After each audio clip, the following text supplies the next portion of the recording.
Hi, I've prepared this short video to give you a brief walkthrough of how the CSET prep course is organized.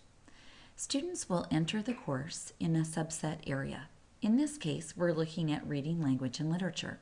They'll begin on the Start Here page and view a video.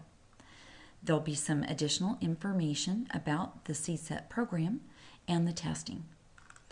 Then, students will move on to Session 1, which is Reading, Language, Arts, and Literature.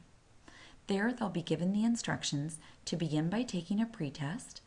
They'll then address the content, focusing on areas that they have specific difficulty with, and they'll take a post-test. So let's take a look at that pretest. When students come here, they'll take the pretest, they'll click on the link to launch the test, and when they're done with it, they'll click on the discussion link to reflect on their performance on the pretest. Here's what the pretest looks like.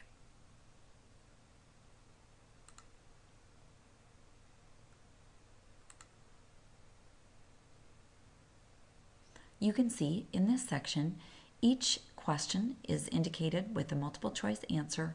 The correct answer is indicated, as well as the incorrect answer if the student had answered incorrectly. The test will be scored, and the student will have an idea of the areas that they need to focus on.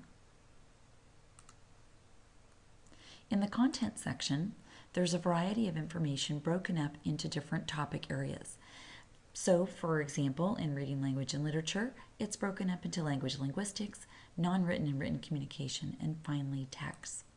Within each one of these subsections, there's a variety of content, again broken down into subset areas. So for example, in language acquisition, once we click on the blue links, we can find information that exists in videos. There'll be web links. There'll be a variety of articles for students to read, and they just need to continue scrolling down the page to find all of the information.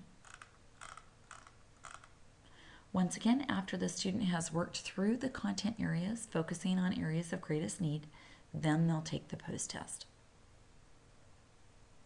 Within the post-test, they will also have the opportunity to do short constructed response questions, and this is typically an area that students struggle with. I recommend that students actually write out their answers. They can submit them, but the computer will not score them. They will be encouraged to score their own tests, and they can do that by getting some information about what successful prompts might include. Finally, there's a section here on test-taking strategies that can be useful for students, particularly if they're not used to these kinds of tests and are not sure what kinds of strategies they should employ. As always, I will be available through email through the course, where students can email me simply by coming up to messages and clicking on the inbox, and they can contact me, or they can seek help from their professors at their university. And that's it. Thanks for watching.